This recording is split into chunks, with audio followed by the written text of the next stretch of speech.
akamaro k'ubutumwa bw'ubugorozi n'ivugurura bwaje bukenewe rwose buwembura imitima yari yarabye bugakiza imibiri yamunzwe n'indwara.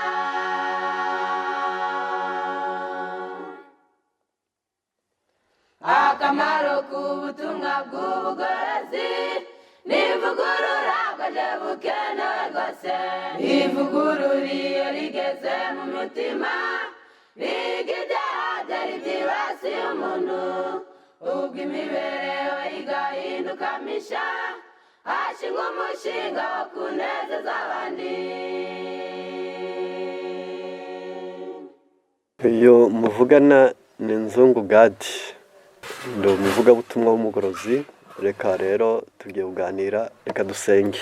Turagushimye Data wa twese, dukundiye kubaho, izina ryawe rihabwa icyubahiro, tube hafi muri byose kugira ngo ujye uduha gusobanukirwa mu izina rya Yesu, amen. Tugiye kuganirira hamwe gusa ibyo bita sobanukirwa inshingano yawe. Inshingano ku isi, buri muntu wese, umugabo afite inshingano, ni Zaburi 28, umugore afite inshingano ndetse nyinshi, imigani 31, umwana afite inshingano, ni kuva 20 itegeko rya 5, ni kuva 20 muzarisome, akagira n'inshingano mu migani 23, umurongo 22 kugeza 24. Abategetsi bafite inshingano mu Baroma, yarangiza itorero rifite inshingano muri Matayo 25, yarangiza abakozi bafite inshingano muri Petero, yarangiza muri magufi. Nta muntu n'umwe ku isi udafite inshingano, isi iri mu kajagari bitewe n'uko abantu batemera inshingano zibareba. Noneho inshingano ya mbere ni iy'umugabo, inshingano ya kabiri ni iy'umugore, iya gatatu ni iy'abana, iya kane ni iy'umuryango, iya gatanu ni iy'itorero, iya gatandatu ni iy'ubutegetsi, iya karindwi ndetse n'iy'abakorera abandi. Iyo bavuze ko umuntu akora inshingano byanze bikunze akazuzuza, birafasha. Niyo mpamvu dusabwa kuzirikana neza icyakorwa ngo nibura buri muntu wese yumvemo inshingano zimureba. Impamvu ari ngombwa guhera ku mugabo ni uko umugabo ari we mutwe w'urugo, kandi mu nshingano afite harimo bwa mbere gukunda abo ashinzwe, kabiri hakabamwo kwita kubitaho, gatatu gutuma iwe hakomera, kane uburezi, amategeko agenga uburezi, ndetse gatanu akamenya gushaka inshuti, gatandatu akamenya kuzigama, karindwi akabaho azi kwitabara. Ni inshingano nyinshi cyane afite, ariko izo nashatse kuvugaho nizo. Noneho ni ukubitiraho kuba niba uri umugabo ugerageze kumva impamvu.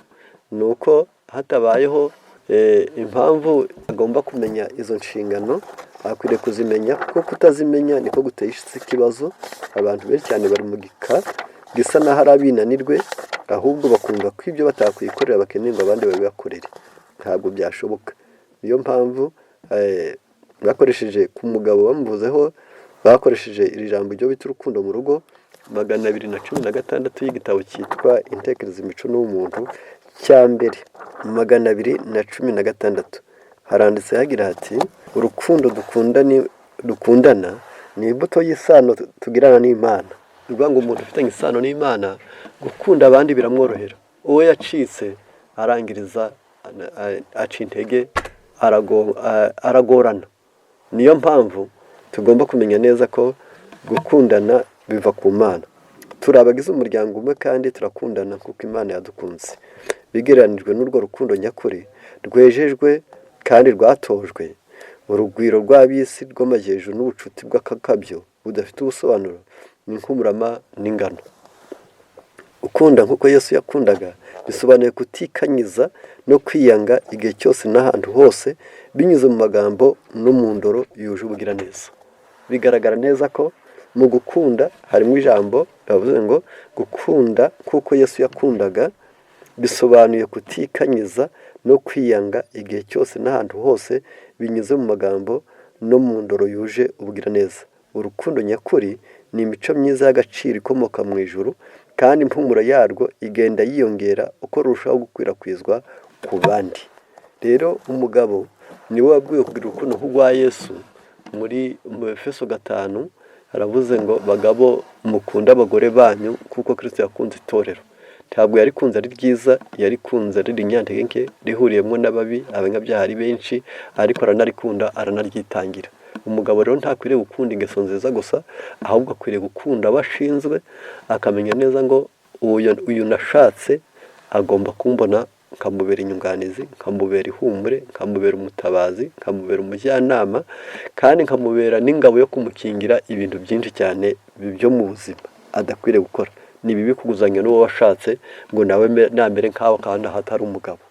Ariko ubwo bivuze ntyo, n'umugore nawe agomba kumenya neza ko umugabo atazigera ahinduka umugore, kuko umugabo ni anartike, ategera akazaza ejo, umugore nawe akaba materialiste, agatuma we ajyana n'ibyako kanya cyane. Nicyo gituma umutungo mwinshi cyane iyo ushinzwe abana n'abagore ukora ibya none bitazaramba. Ariko mbese si benshi bakwibutsa kugura parcelle, si benshi bakwibutsa kubaka inzu bakwibutsa inkweto n'imyenda, byanze bikunze umwana n'umugore naho barebera. Ariko iyo tuvuze dutyo aba ari generalite, yarangiza bitavuze ko hatari abagore barusha abagabo babo gutekereza, kuko iyo umugabo wawe yavukiye mu rugo rurangara, rusesagura, rw'abasinzi, nawe ntabwo ashobora kuza afite igitekerezo cya kigabo. Ariko nawe bitavuze ngo bose. Rero kubw'ibyo naho ngaho umugabo rero muri Zaburi 128 aravuze ngo hahirwa umuntu ubaho Uwiteka akagendera mu nzira ze zose, azatungwa n'imirimo y'amaboko ye, azayishima kandi azahirwa. Ibyo ni inshingano y'umugabo, ko agomba kumenya neza ngo mfite umugore, mfite iwanjye, nzashakira inshuti, nzashakira ibyo kuhatunga, nzarera abana banjye. Mbese umurage w'isi ni umugabo mwiza, yarangiza kugira ngo isigire icyerekezo. Ku ngingo ya kabiri ni inshingano y'umugore. Inshingano y'umugore nawe yarabwiwe ngo kwifuza kwe kuzabe ku mugabo, ariko arongera arabwirwa ngo mu Migani 12:4, umugore w'ingeso nziza ni ikamba ry'umugabo we.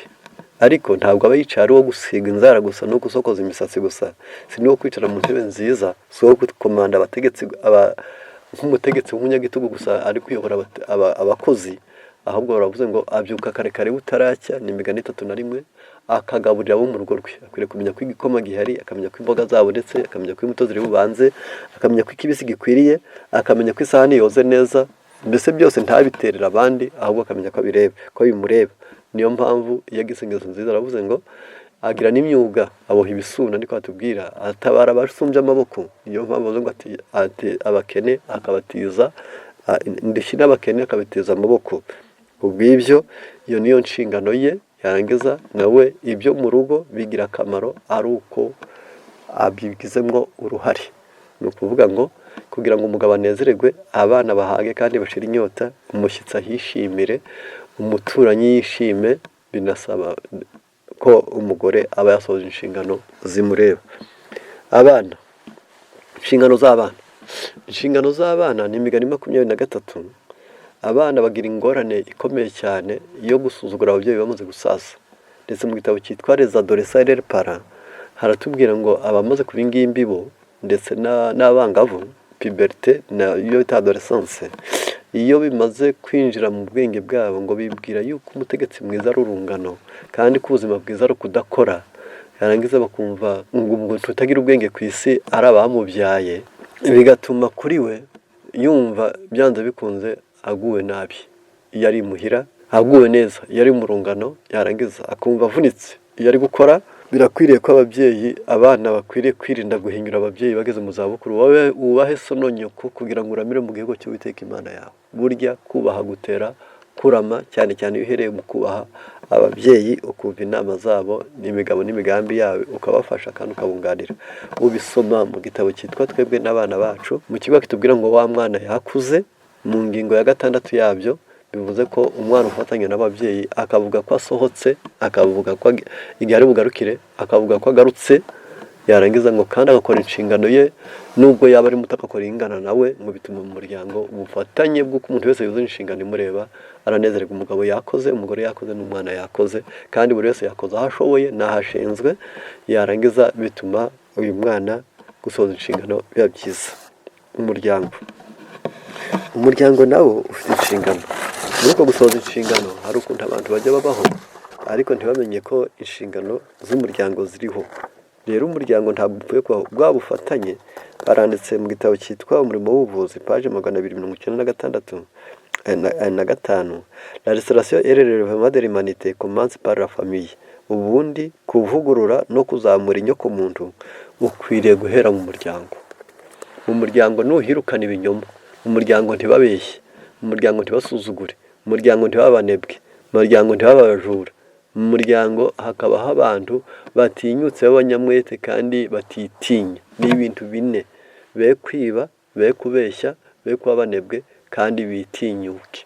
Mu muryango uzaba ufashije leta, uzaba ufashije abaturanyi, uzaba ufashije itorero urimo, uzaba ufashije urungano, uzaba ufashije umuturanyi.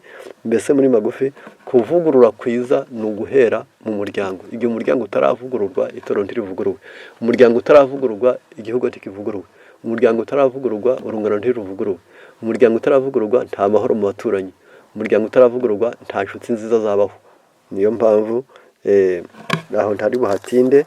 Ngiyi impamvu inshingano y'umuryango ni iya kane. Ku nshingano ya gatanu ni inshingano z'itorero. Itorero ryahawe kwigisha. Kabiri, rihabwa gutoza. Gatatu, rihabwa ubugiraneza. Imitwariro myinshi ni itatu itorero risabwa kugiramo uruhare. Ni umurimo w'ubuvuzi, paje ya 17 mu Gifaransa no mu Cyongereza bihuje amapaje. Haravuze ngo irevene otire fardo de la maladie de la misère du péché. Yazanywe no gukuraho imitwaro y'indwara, iy'ubukene n'iy'icyaha. Restaurer totalement l'homme, telle était sa mission. Kuvugurura umuntu wese nicyo cyari cyazanye Yesu. Il vit pour lui rendre la bonté, la paix et la perfection de caractère. Yazanywe no kugira ngo amushyiremo ubugira neza, amushyiremo amahoro kandi amuhe n'imico itunganye. Itorero rishinzwe iyo mirimo kuko ryo rihagarariye Kristo. Ni inkingi ikomeye yo kurinda kwera, yo kurinda ukuri. Yarangiza abaririmo bose bakagira neza, abarimo bose bakabana amahoro, abaririmo bose bakagira imico itunganye. Uwo ni inshingano y'itorero. Niyo mpamvu bavuze ngo urufatiro rukomeye ruracyahagaze, rwanditsweho ngo Uwiteka azabe umuntu wese ukorera Imana ave mu bidatunganye. Noneho inshingano z'ubutegetsi. Yarangiza muri Zaburi igice cya mbere haravuze ngo mwabategetsi mwe namwe mwemere kwiga, musoma urya mwana kugira ngo atarakara. Yarangiza naho Pawulo ari kwandikira Abaroma yarabandikiye arababwira ngo nyabuna mujye mumenya neza ko ubutegetsi bwashyizweho n'Imana ntibutwarira inkota ubusa, nubwo guhana abakora nabi iyo babukoze nabi, iyo buhanye n'abakora neza. Noneho ahangaha ni ikintu kimwe gikomeye nakunda ko mutekerezaho. Ku nshingano iheruka dusabwa ni inshingano y'abakorera abandi. Uri umuhinzi uhingira abandi, uri umushumba w'abandi, uri umugaragu wo mu nzu. Yarangiza mbese jya wiyumvamo ko uri umukozi ariko ushinzwe ngo nzunguka nunguye uwo nkorera. Iyo ni iryo hame rikuru rigenga umukozi, ni ukunguka ariko ubanje kungura uwo ukorera. Ni iryo hame ryiza byonyine ubwabyo. Zirikana neza ngo nzunguka mbanje kungura uwo nkorera. Naho kunguka wahombeje uwo ukorera uba wibye. Bwa mbere uba ubaye umunyabyaha. Rero reka ntagiye kure cyane nsabe ngo buri muntu wese agerageze kwiyumvamo iyi nshingano yo kumenya neza ko iyo ushoje ibikureba uba ugeze ku rugero rwiza. Nicyo gituma ko nsoza abantu bose ntibasohoze inshingano zibareba. Abantu bose ntibasohoze inshingano zibareba bazaba bageze ku mahirwe akomeye cyane. Umugabo namenya ngo narashatse, uwo nashatse agomba kugubwa neza. Narabyaye, uwo nabyaye agomba kurerwa neza kandi agahaga. Mfite iwanjye hagomba kuba heza kandi hagatungana, hakagendwa, hakaririrwa, hakagira inshuti n'abagenzi.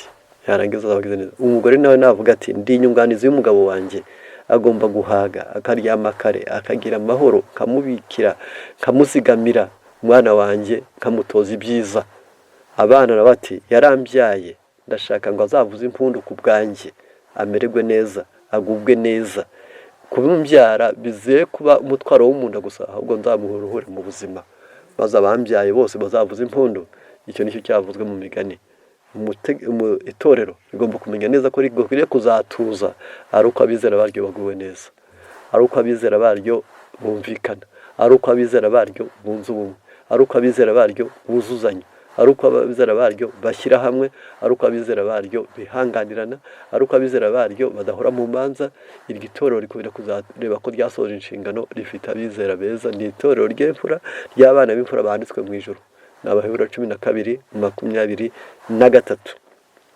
Kugeza ubwo abantu bazagera ku rugero rwiza ruzatuma bavuze ngo abantu babibaza bose bazaba bakiranutse, bazaragwa ihuguza iteka ryose, bazaba ishami nitereye, umurimo w'intoke zanjye umpesha icyubahiro. Yesaya 60:21 kugeza 22. Rero ku bw'ibyo tugomba kumenya neza ko kumenya inshingano, sobanukirwa inshingano yawe. Umugabo nasohoza inshingano ye, umugore agasohoza inshingano ye, umwana agasohoza inshingano ye, itorero rigasohoza inshingano yaryo, ubutegetsi bugasohoza ubwaryo, umukozi agasohoza inshingano kuri shebuja neza, isi twaba dutuye yaba ari ijuru rito. Rero umugambi nimba intego y'iby'Imana niyo mpamvu nshaka gusoreza kuri iri jambo riboneka paji ya 68 mu gitabo cy'intekerezo, imico n'umuntu. Haravuze ngo tugomba kumenya impamvu yo kwizera kwacu n'impamvu turi mu ruhande rw'Uwiteka. Ukuri kugomba kutubera ingabo ikingira imitima yacu, kukaba kwiteguye kuvuza impanda, kandi kukaduhururiza kurwana intambara yose duhangana n'umwanzi. Imbaraga z'umwijima zizatugabaho ibitero, kandi abatagira icyo bitaho n'abanenganenzi bashyize urukundo rwabo mu butunzi bw'isi, kandi bakaba batihatira gusobanukirwa iby'Imana ikorera ubwoko bwayo, bazaba umuhigo mu buryo bworoshye. Nta yindi mbaraga uretse kumenya ukuri nk'uko kuri muri Yesu izatuma duhagarara tutajegajega. Keretse kumenya ukuri nk'uko kuri muri Yesu niko kuzatuma duhagarara tutajegajega. Ariko turi hamwe n'uko kuri, umwe ashobora kwirukana 1000, kandi babiri bakirukana 10,000. Rero reka ariho twerekeza amaso yacu kugira ngo tubashe gusohoza inshingano zitureba. Reka twiyuzuze n'Imana, reka twiyuzuze n'amahame, reka tuyoboke ijambo ry'Imana. Inama zose iz'abagabo bazifate, iz'abagore bazifate, iz'abana bazumvire, buri wese amere kuko Imana ishaka. Imana nibiduhere mu izina rya Yesu, amen. Akamaro k'ubutumwa bw'ubugorozi n'ivugurura bwaje bukenewe rwose, buwembura imitima yari yarabye, bugakiza imibiri yamunzwe n'indwara.